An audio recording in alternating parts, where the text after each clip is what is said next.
tales. God floods the earth, sparing Noah, his family, and 2 of every animal on board his ark. Now, an international team of researchers have found new evidence that a famous formation in Turkey could be the site of the ancient vessel. Scientists pointed a ground-penetrating radar at a slope in eastern Turkey, and the screen lit up with something nobody on the team had prepared themselves to see. Straight lines, sharp right angles, compartments stacked like floors, 8 to 20 feet beneath the dirt. The shape on the surface had been there as long as anyone could remember. What in the world would a boat be doing way up there? Locals walked across it. Shepherds ignored it. Then the readings came back, and the readings did not match rock. They did not match erosion. They did not match anything the team expected on this mountain.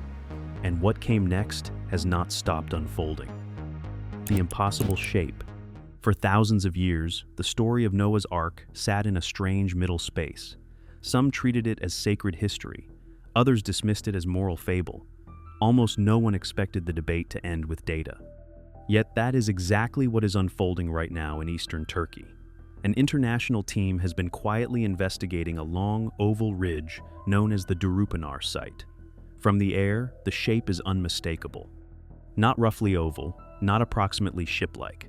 Perfectly elongated, more than 500 feet from end to end, with curving sides that taper into points the way a hull tapers toward bow and stern. A team of American researchers working in the high mountains of Turkey have uncovered what appear to be hidden tunnels similar to the descriptions of the biblical account.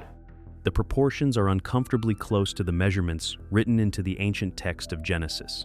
300 cubits long, 50 cubits wide, 30 cubits high. Numbers handed down across millennia. Numbers that, until recently, lived only on the page. For generations, locals pointed at the ridge and shrugged. The shape had been there since the days of their great-grandfathers. Children climbed across it. Shepherds walked their flocks over it.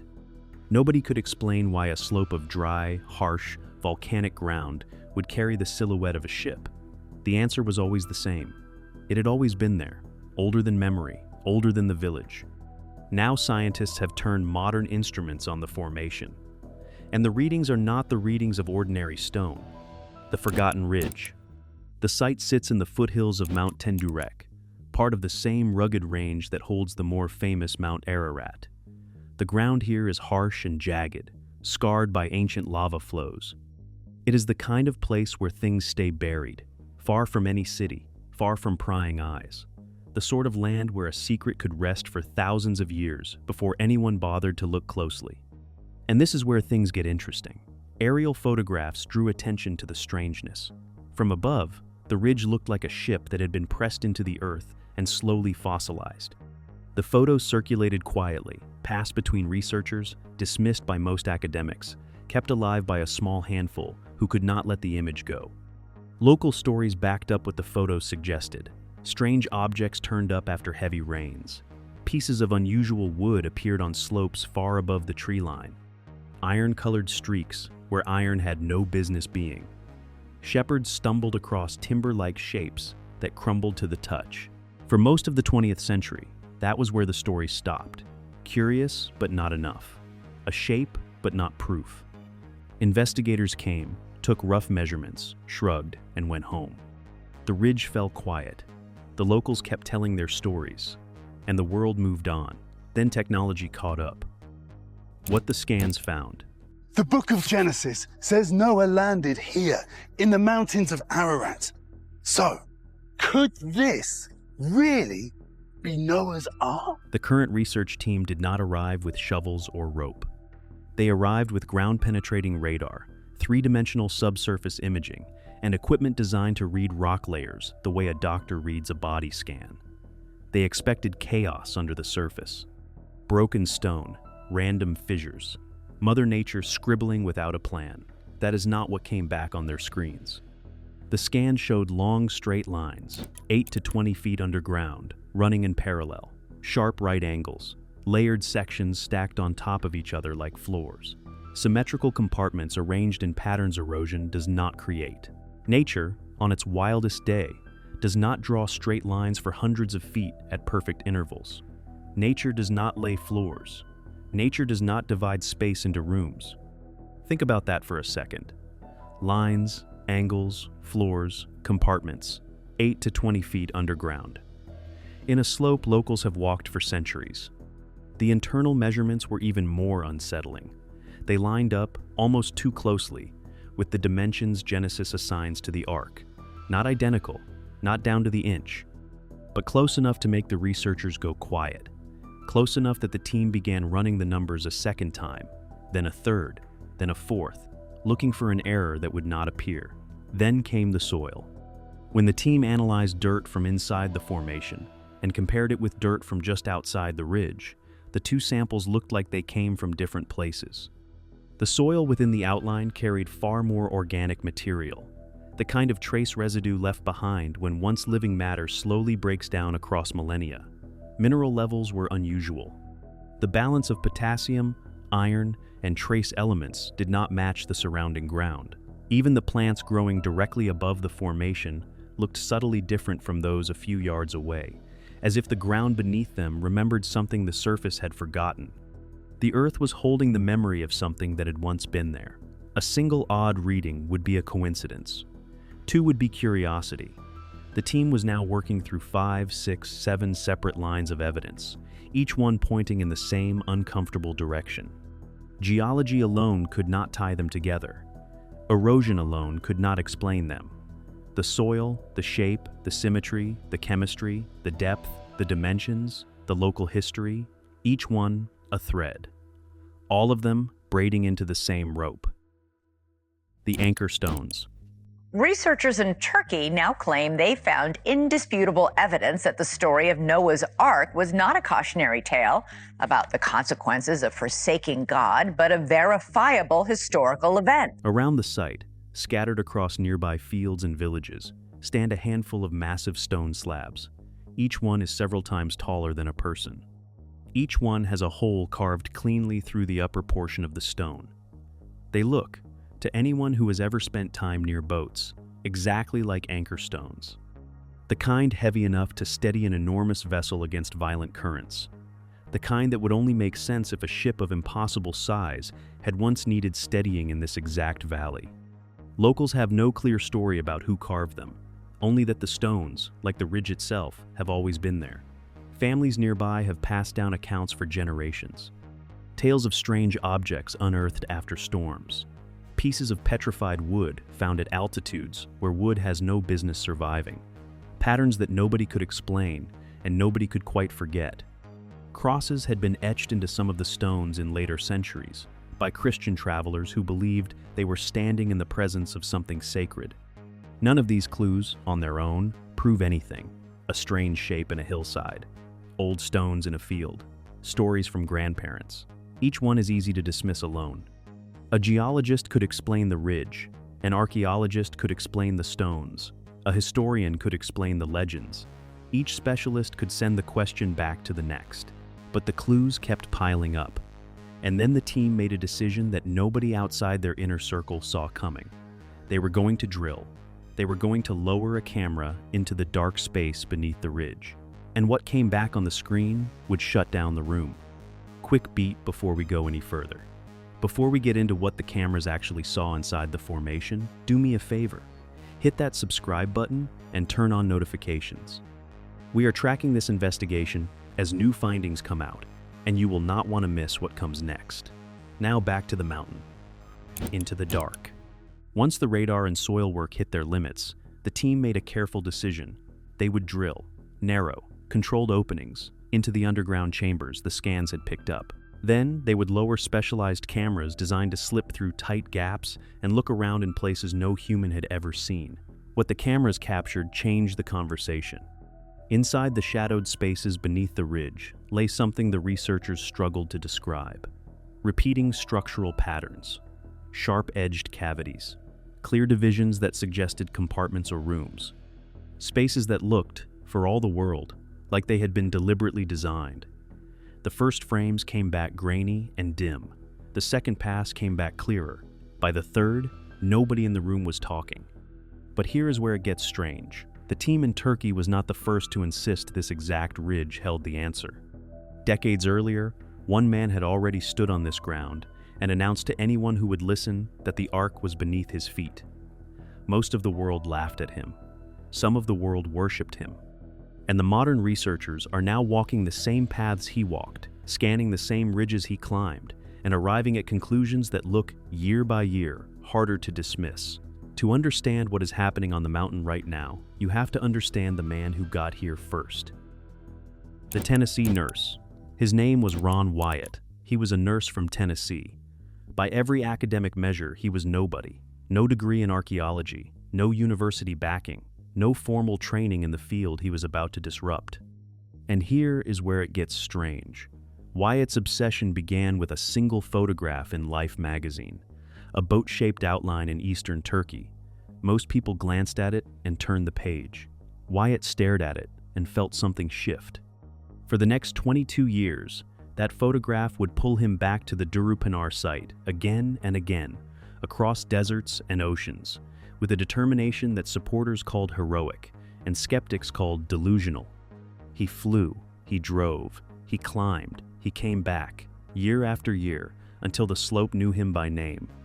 He claimed to find petrified wood that he believed matched the timbers of an ancient vessel. He claimed to find metal bracket-like objects he interpreted as fasteners holding the great hull together.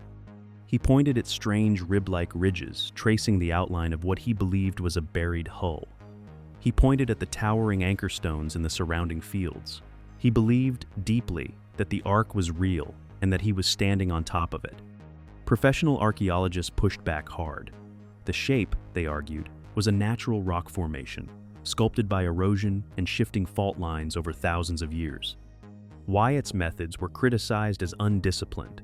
He documented findings inconsistently. He sometimes leaned on intuition, where science demanded measurement. Some accused him of seeing what he wanted to see. His supporters answered that the establishment dismissed him not because his evidence was weak, but because his conclusions were inconvenient. That academic institutions were not ready for a discovery that might rewrite both science and scripture in a single afternoon. Hero or heretic, Wyatt did one thing nobody disputes. He kept the world looking at this ridge. And he was not the first. He was not even close to the first. The trail of people who came to this mountain looking for the same thing stretches back almost 2,000 years, and every one of them left the same kind of breadcrumb behind. Chasing the ark. For thousands of years, one story has lived on the line between faith and folklore. A man, a flood, a vessel large enough to hold the future of life itself. Whether read as literal history or moral myth, the ark became one of humanity's most enduring riddles. If it ever existed, where did it end up? Some thought it sat buried in mud.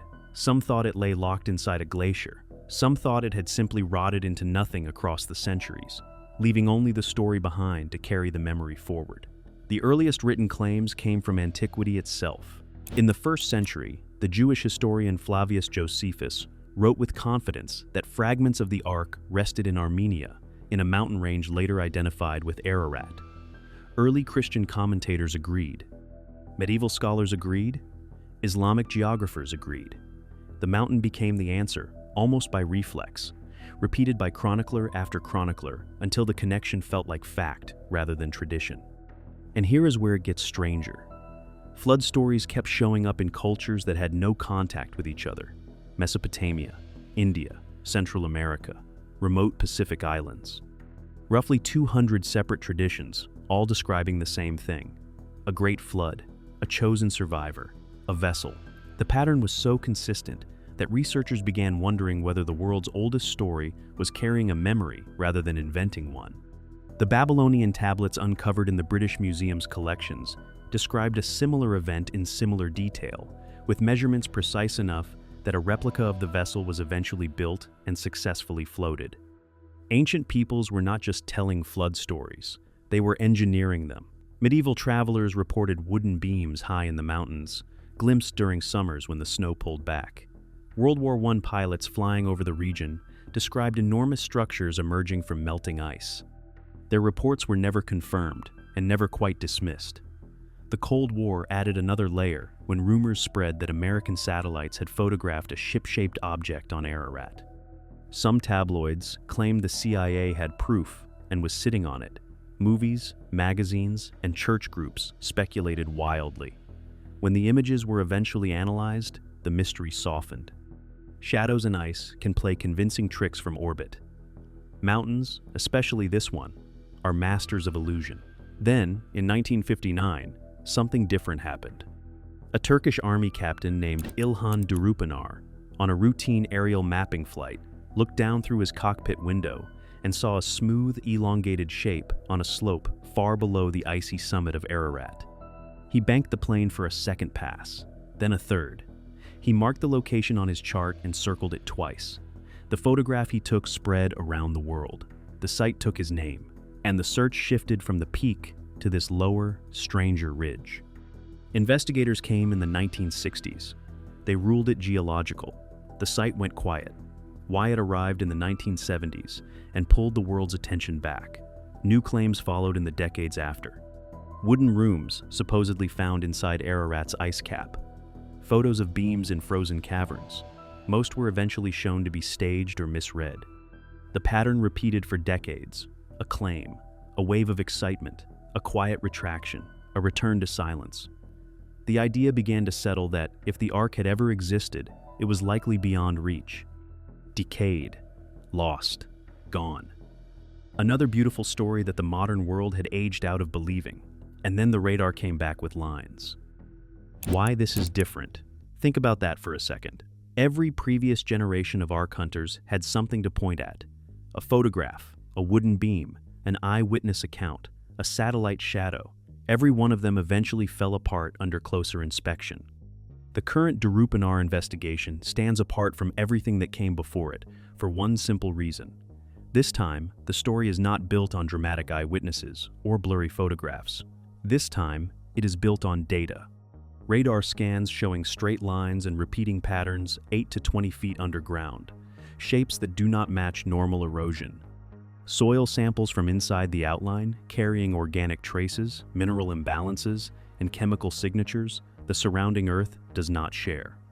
Cameras lowered into chambers that look engineered rather than accidental. Stone slabs in surrounding fields shaped like anchors. Local accounts that have stayed consistent across generations. None of it on its own proves a ship, but all of it together describes something structured beneath the ground. Something that should not be there if the formation were merely a quirk of geology. But here is the part most people miss. What sets this team apart is their restraint. There are no headlines from the researchers themselves announcing they have found the Ark. There are only careful steps. Analyze, compare, test, verify. That alone makes this investigation different from nearly every Ark claim in the last 2,000 years.